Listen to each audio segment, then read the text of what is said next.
Hello Tracker people, I'm Aptix and this is the second part of my new Wavetracker tutorial series, which focuses on providing explanation of specific topics in a quick and simple way.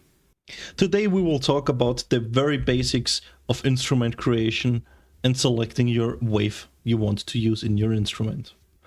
To start it all off, let's look at our wave bank up here and let's select 20 to create a new wave. We can choose out of one of those presets in the bottom, or we can simply draw whatever we want into this window. We can also hold Shift to create some straight lines and edit them with all the tools on our right side. I will create a more deep dive into what each of those does. For now, let's just stick to the basic here and use the triangle wave on our second preset slot. Now, many of you might have already noticed that if we enter notes here, we are still only hearing our sine wave. And even if we select a different wave, we are still only hearing our sine wave. This is because if we now enter our instrument we have here, by default there is only one of them, but you can create as many as you want. Let's enter our instrument 0 we used here. We can now choose different kinds of envelopes.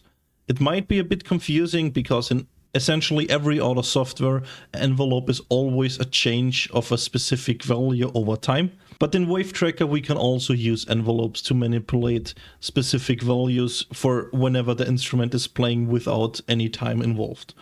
So let's add a new envelope and let's choose the add wave envelope. In this envelope, if we would add several lines in length, we could of course shape it over time. But for our example here, we will just stay at one singular line in length. And now we can use that and enter a value of 20 in there, matching our wave ID. Now if we play it back, we are now using the triangle wave of our wave instrument. So if I would play it back and we change anything in here,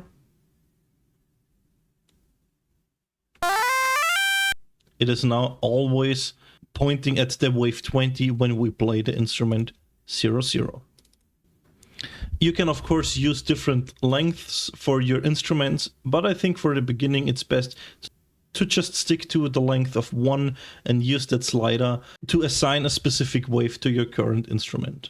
Because if we now play a note, it is always playing. So if we want to add some more realistic approach to it, we would want the volume to decay over time, like a stringed instrument as example would do. So we can create a volume envelope.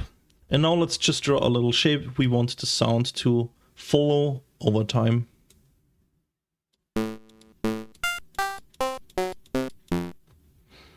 Now we have a really nice instrument with a decaying volume over time. We can of course loop the whole thing, which allows us to create some more interesting sequences, or we can